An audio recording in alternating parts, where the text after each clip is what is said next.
Hello and welcome my dear friends. आपका स्वागत करते हैं आपके अपने यूट्यूब चैनल एग्ज़ाम मेरी जान में। इस वीडियो में बात करूंगा Uttar Pradesh state medical faculty के बारे में एडमिशन से रिलेटेड 24-25 सेशन के लिए। पूरी एडमिशन प्रोसीजर क्या होने वाली है ये आपको बताऊंगा। आपको एक्सेप्ट एंड फ्रीज करना चाहिए या फिर रिजेक्ट एंड विड्रा करना चाहिए। और ये 19,000 रुपये वाला क्या मसला है, मतलब किसका 19,000 लगेगा, किसका नहीं लगेगा, और आपको पेमेंट कैसे करना चाहिए ये भी बताऊंगा। कुछ गलतियां हैं जो आपको बिल्कुल भी नहीं करना है, अदरवाइज आपके पैसे डूब सकते हैं, आपका साल बर्बाद हो सकता है। चलिए स्टार्ट करता हूँ वीडियो को, लेकिन उसके पहले ही लाइक कर दे। चैनल सब्सक्राइब नहीं किया तो सब्सक्राइब कर ले।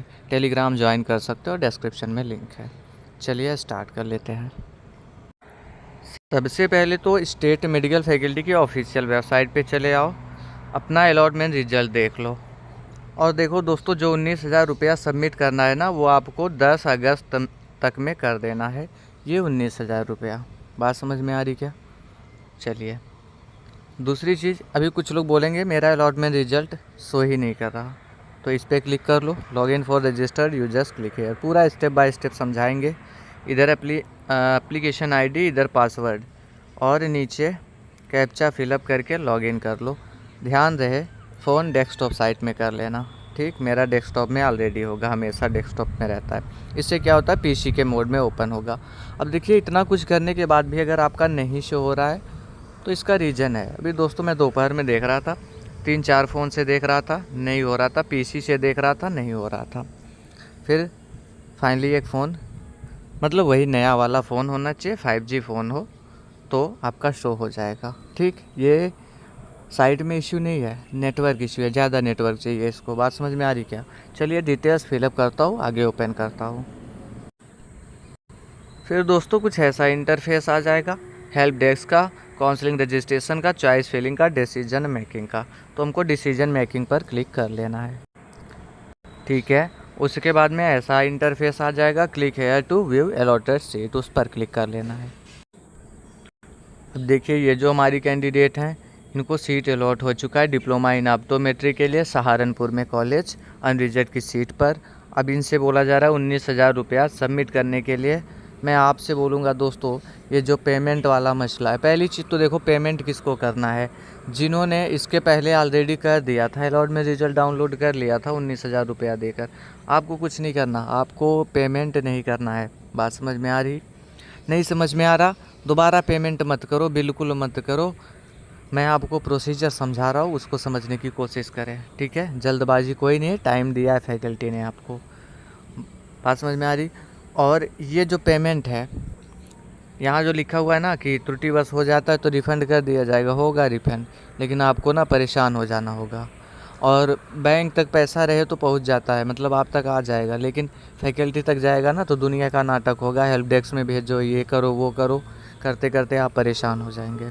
बात समझ में आ रही? चलिए आपकी जानकारी के लिए बता दूं, पेमेंट यूपीआई माध्यम से बिल्कुल ना करें। यूपीआई में पैसे फंस जाते हैं, थोड़े से भी ज़्यादा अमाउंट होते हैं, पैसे फंस जाते हैं।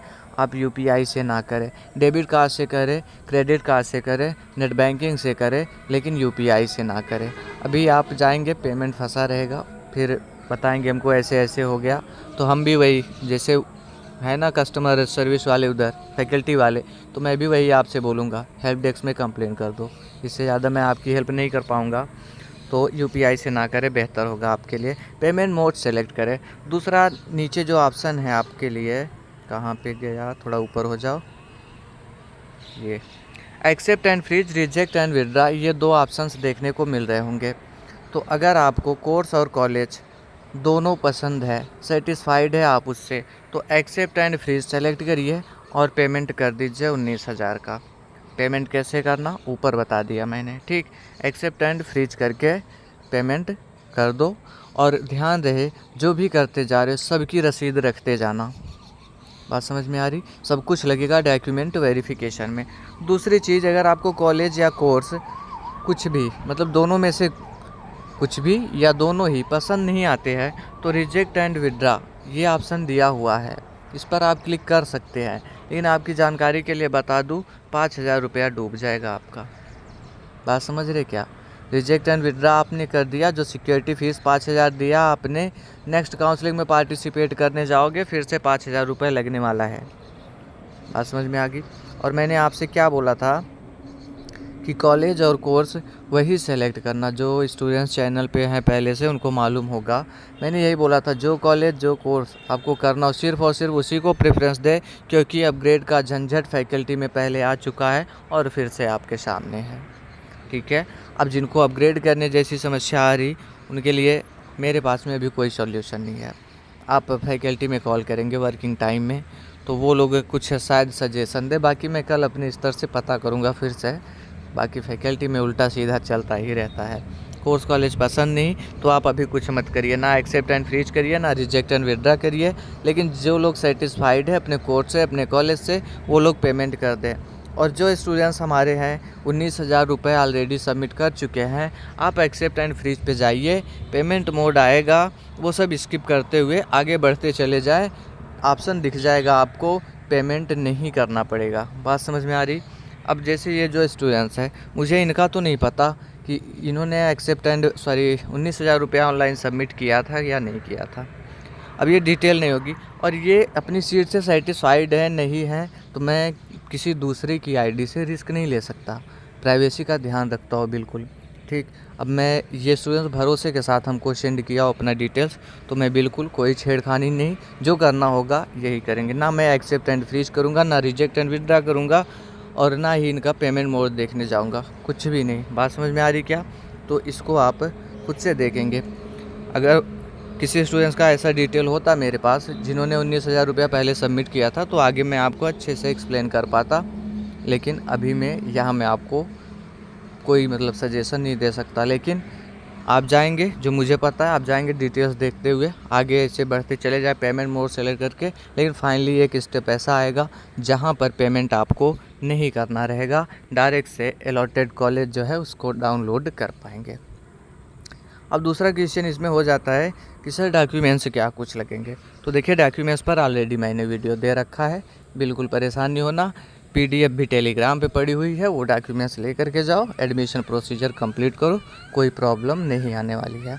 और ध्यान रहे जब भी आप पेमेंट करें, बैंक का वर्किंग टाइम जैसे 10 तक का इन्होंने टाइम दिया, 10 अगस्त तक का। अब कुछ स्टूडेंट 10 को करने जाएंगे तो पेमेंट इसमें मैंने बताया ये लटकना तो आम बात है, थोड़ा पहले पेमेंट कर लेंगे जिससे कि पेमेंट आपका रिफ़ंड आ सके। एक और गलती नहीं करनी है आपको, साइबर कैफ़े से पेमेंट नहीं करवाना, खुद से पेमेंट करना है। कैफ़े पे जाके करवाते हो वो ठीक है, लेकिन डेबिट कार्ड, क्रेडिट कार्ड या नेट बैंकिंग जो कुछ भी हो वो आपका होना चाहिए, क्योंकि पेमेंट अगर फंसे 19,000 रुपये दोस्तों ज़्यादा अमाउंट होता है, इसीलिए मैं बोल रहा यूपीआई से ना करो। बात समझ में आ रही क्या? अब जो साइबर कैफ़े वाले होते हैं, अगर आप उनसे पेमेंट करवा दिए बाई मिस्टेक, वो पेमेंट लटक गया, फिर होगा क्या? जब वो पेमेंट रिफ़ंड आएगा तो वो कैफ़े वाला आपको बताने नहीं आएगा, इसलिए आप खुद के अकाउंट से करें। अगर बातों को समझ पाए हों तो ठीक है अभी नहीं बोलूँगा लाइक के लिए, चलिए। और डॉक्यूमेंट्स मैंने बताया अभी टेलीग्राम पे है। बाकी दोस्तों जिन्होंने पेमेंट किया उनको फिर से नहीं करना, अगर पेमेंट मांग रहा है आपसे तो बिल्कुल मत करिए, आपको नहीं करना है, क्योंकि साफ़ सुथरी नोटिस में थी। मुझको डिटेल्स पता करने में थोड़ा सा टाइम लगेगा क्योंकि थोड़ा बिजी थे आज, कल मैं फैकल्टी में कॉल करके और भी क्लियर कर लूँगा। बातों को समझ पाए, वीडियो हेल्पफुल रहा तो लाइक कर दे, कोई क्वेश्चन है तो कमेंट बॉक्स में कमेंट करें। Okay friends, thanks for watching this video.